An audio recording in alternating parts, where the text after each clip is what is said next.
Luke 16:1-13. And he said also unto his disciples, There was a certain rich man which had a steward, and the same was accused unto him that he had wasted his goods. Previous to this, Jesus had been explaining his attitude toward the lowly and the poor. Now he warns of the dangers of the riches of setting one's heart on life's purely earthly resources. And he called and said unto him, How is it that I hear this of thee? Give an account of thy stewardship, for thou mayest be no longer steward.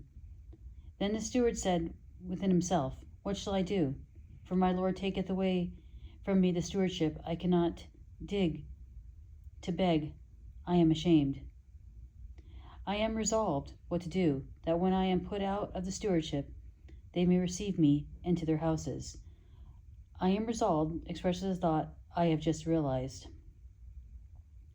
So he called every one of his Lord's debtors unto him, and said unto the first, How much owest thou unto my Lord? And he said, 100 measures of oil. And he said unto him, Take thy bill, and sit down quickly, and write 50.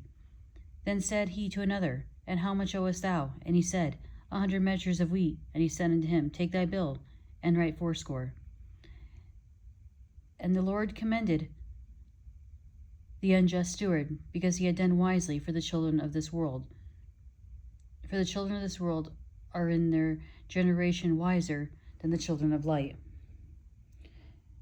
Lord is often considered to refer to the steward's master, yet it may well refer to Jesus, who commends the steward's readiness to reduce the bill when he realizes that he has been found out, in light of impending judgment. By the analogy of this action, men should spare no effort to right their wrongs. For similar uses of the word translated wisely, the same quality of wisdom in the sense of being ready for judgment is seen also in the parable of the 10 virgins. And I say unto you, make to yourself friends of the mammon of unrighteousness, that when ye fail, they may receive you into everlasting habitations. Mammon of unrighteousness is earthly as opposed to heavenly riches. When you fail is a euphemism for when you die.